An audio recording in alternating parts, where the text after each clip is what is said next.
Hey everybody, this is Rainbow Reviews. Today I'm talking about Infinity Train Book 3A. So, I've watched Infinity Train for a while now, ever since it came out, and the first 5 episodes of Book 3, or Season 3 if you want to call it, they're on HBO Max now. And these are my first thoughts on it.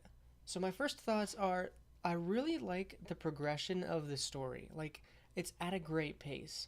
We we took a couple episodes to just learn about the characters, their motivations, what their character arcs are going to be, and we already answered some major lingering questions that we had from the first two books, such as where the cat character came from, which is one of my favorite characters in this series. We also got a couple of new reveals that include Simon, the male teenager protagonist in this book.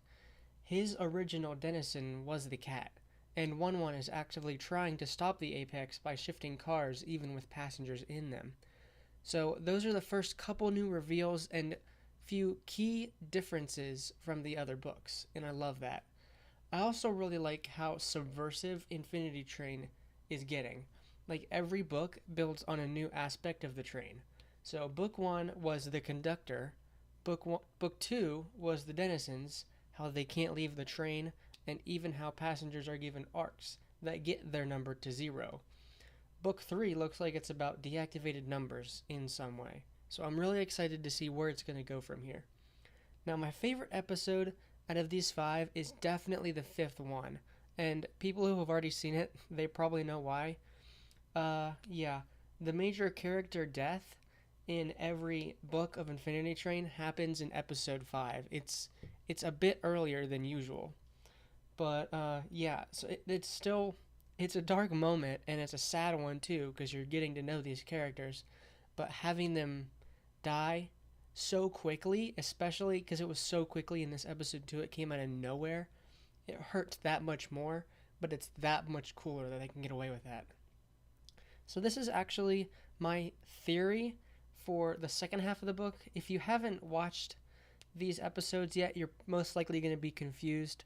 So this is really for if you've seen it. And also, spoiler alert for this, obviously. But here's my theory. My theory is that Hazel is actually a human that was turned into a denizen. It would explain her transformation and her deactivated number. We know the purpose of denizens is to help passengers lower their numbers, which we can see Hazel doing to Grace, whether she wants to or not. Similarly to Lake was doing in the last book. So I think that 1-1 could have done this to try and show the Apex that the line between denizens and passengers can be blurred. He's trying to show them that denizens can have emotions, because as we know from this book, 1-1 is actively trying to stop the Apex, or at least the Apex suspect that to be true. And it's also a running theme through the book that the Apex sees the denizens not as people but just as playthings. So this would be on theme for the whole book. But the creation of Hazel would kind of fix the Apex's twisted ideologies and therefore get their numbers to 0, which is still the ultimate goal of the train. So that was my theory. I'm honestly pretty confident in it, not all of it, but this is like my first actual theory that I've written out and made and put in one of these videos. But I think at least some elements in it might come to fruition. I think it's got some evidence.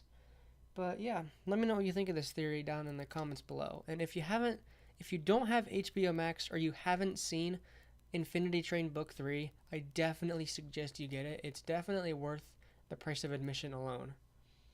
So yeah, those were my thoughts. And let me know what you think in the comments, and like the video if you'd like to. Thanks for watching.